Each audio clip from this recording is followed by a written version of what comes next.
JJS finally updated, and this update is a pretty huge one, giving Higuruma half of his ultimate and introducing items into the game which are completely new.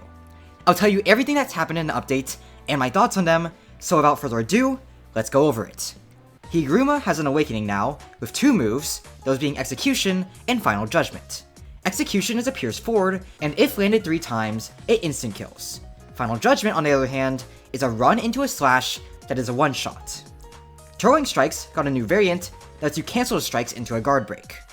Platform Clash, which has you knock people off the map, and American Shenanigans, which is just free-for-all with guns, were added as Roulette game modes. Item spawns and items were added around the map with 20-minute spawn cooldowns. 9 new emotes were added. One new fun setting called Bloom was added. A new game pass, the second emote page, was added. Item blocks were added to logic blocks. The responsiveness of Shadow Storm's portals was improved. Soulfire's final projectile has the same hitbox size as the first 2 projectiles. Reaching 0 meter as Mahoraga now drains your health. You can no longer hit grounded players with Extended Swings variant. The startup of grapple was increased. Raid now disables under roofs. The spectator camera for Roulette was updated. Locust Guy has 100 health, up from 85. Reflected projectiles can now hit the caster. Sodas drop as an item if you're hit, so it's a lot harder to pop them mid-fight. You can no longer reset during domain expansions. And finally, there's bugs fixes. I'll put them on the screen if you want to read them, but they're all of the type where it's just generally good things. Higuruma got some pretty noticeable changes here, and you can kinda call this update the Higuruma update because of just how much it does for him. First of all though, let's talk balance changes before we move on to the more important things like domain. The big 2 here are grapple and extended swings getting nerfed. Grapple's nerf is a slight reduction in the windup speed, and damn was this a necessary change. Old grapple was, to put it lightly, unfair bullshit that single-handedly made Higuruma overpowered. You couldn't react to it, and so if you just pressed your 3 key whenever you wanted to combo in neutral, you got a free combo. Wow. Now with this nerf, it's not nearly as broken. It's still fast for sure, fast enough that if you read your opponent correctly, you can catch good players in the start of a move, or just catch bad players off guard, but you can't catch anybody off guard for free because there's enough startup to react to it so long as you aren't occupied with something else. It's way more balanced, still a fairly solid move, and it's a great balance change overall. As for the extended swings nerf, Z removed the tech I talked about in a previous video that lets you just entirely ignore this whole gimmick by slapping a ragdolled person with the guard break variant. This was stupid, really, really stupid. It was a dumb tech that let you take the conditional that your move was based around and just pretend it didn't exist, turning it into another generic ragdoll them for a combo extender type move. Glad that it's gone, because now Higuruma actually has to play into it, and it's not even hard to do considering you can pretty easily just land all your other moves. Then use grapple to get some M1s back, to then use this move on whoever you're comboing. The throwing strikes variant is good, but also fairly balanced in my opinion. The way the move works is fairly simple. You can cancel your throwing strikes at any point in the move with a side slam that guard breaks if someone's blocking, or, if you've landed a hit already, sends them to the side, alternatively just phasing through them if you haven't landed any hits of the strikes. For some reason, that being bugs, sometimes the move will guard break on people who weren't blocking, which I'm not sure what the cause is, and also trust me, I found a lot of bugs with Higuruma from this update alone, but if it does happen, it helps the Higuruma out a lot, and kinda screws over the person who the bug happened to. It's a decent guard break that actually helps you use the move in neutral, but it's also not terribly hard to deal with for good players, and it is punishable if you mess up. Now, let's talk about the big thing, Higuruma's awakening. The way it works is actually kind of interesting. If you domain someone, they're put into a little minigame with you that is basically just rock, paper, scissors. Both players pick an option, and if you pick the same option, Higuruma gets a point, unless it's confession, in which case Higuruma just gets Executioner Sword immediately. And if the accused person picks a different option, Higuruma gets no points. If Higuruma gets 3 points, they get Executioner Sword. Now, how long the domain lasts isn't clear, but it's statistically impossible to lose. I made the right pick about like 10 times in a row against this one Higuruma, and the domain still wouldn't break. So you're kind of guaranteed awakening off of it. Your awakening depends on how many points you've gained. 1 point is just Confiscation, which is a random move disable, 2 points is just Executioner Sword, and 3 points is the Executioner Sword and Confiscation. In your actual awakening, your M1s use the Executioner Sword. There is no passive that makes your M1s one-shot people after enough times, just a kinda cool animation where the person getting hit dodges. Now, as for moves, there's 2 total. Execution, and Final Judgment. Execution is like Idle Transfiguration if you could use it in the air. You charge up and then dash forward. This does pretty good damage and knocks him away. If you land it 3 times, the person dies.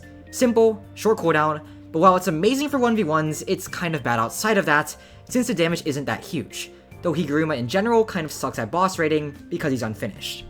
Final Judgment, on the other hand, is basically just widespread strikes if it was faster, and was also a one-shot. This thing is kind of hard for me to evaluate. It is really strong, but it also gets completely invalidated by certain matchups with people who understand what they're doing. There certainly is counterplay, but it's a one-shot, and a decently easy one to land at that. If you're not ready to wall jump the moment this move goes off, you probably are going to die. However, despite me calling this broken, and yes, it kind of is considering how easy it is to awaken compared to Hikari who actually has a chance of failing, there are ways to deal with this move, and once you do, Higuruma is basically useless. If you're Sukuna, Gojo, hell, even Choso might count, you can just go into the air with one of your moves to dodge it, and there's nothing Higuruma can do about it. Then, in those moments where Higuruma doesn't have Final Judgment, you can just murder him before he's able to triple execute you down. This strategy might go out the entire window, and Higuruma might just become a murder monster once he's actually finished, but if you know about Higuruma and can counter the insanity that is Final Judgment, you can probably win. Hikari's base can also counter the move, which is a guaranteed escape as long as you understand the timing. The only real issue is if you're playing someone with no counterplay, like this Mahito who I just Executioner sorted, because Mahito doesn't really have a get out of jail free card like the other characters. Also, if you're using Higuruma, you can bet out these moves too, and if you're able to do that, it's pretty smooth sailing from there. Now, onto Roulette. Platform Clash kinda sucks. The game mode feels like it wasn't tested. Wait, what do you mean I'm a tester? No, we don't. But in all realness, this isn't a great game mode. The core concept behind it is pretty common. Knock someone off the map. Smash Bros is probably the most well-known game with this concept. I used to play Gov Game on Roblox, which also had this kind of concept, but the way it was executed here sucks. I'm putting it bluntly, but it's not fun. The problem with Platform Clash is that there's just no way to kill people unless they're really stupid. The platform doesn't get smaller, even though it's supposed to. It's really easy to just run back to the center because all you have is your M1s and your side dash, which are pretty limited in catching people. And yeah, you don't get your forward dash either, and the only people you can kill are the AFK and the stupid. If you play with the full intent of staying alive, it's impossible to die. And the only way to die is to take a stupid risk that takes you near the edge without your ragdoll cancel, like what I did here. Otherwise, you're just kind of immortal. The platform seems like it's supposed to shrink though, so it might get fixed in later updates. It's a common idea, executed horribly, and it might be my least favorite game mode of them all. American Shenanigans, on the other hand, is actually kind of fun. I didn't personally like it, but I do think it fits Roulette pretty well. You get a gun to replace your M1s, now go kill people. Since you get to use your abilities in this, it really favors other abilities over others, like Megami just being really good here. But I mean, some characters are going to be good, what are you going to do about it? If they didn't let you use your abilities, then you could just turtle up and you'd be impossible to kill, because the guns kind of suck at bypassing block. It's an okay game mode, not my favorite, but it does fit Roulette, sorta. Now let's go over items. Coins, silly, they reflect projectiles. Jet Black Sword is kind of interesting. It limits you to 1 M1, but it turns your M1 to a slash combo that also doesn't have any end lag, so you can't really get punished for it. Gun is just a gun of 6 shots, that's really silly. And then there's a soda, which isn't really an item in the same way as the previous 3. It's the same as it's always been. The items are cool, and I think there's a lot of fun to be had with them, but they're no big deal in the grand scheme of things. As for the change of Mahoraga, that's actually pretty great. I've seen the suggestion flying around a lot, but I'm glad it's actually gotten implemented. Mahoraga just immediately dying when he ran out of Awakening made it pretty easy to stall him out, but now that this is here, he still has a chance to come back from what was certain death before, but not for free.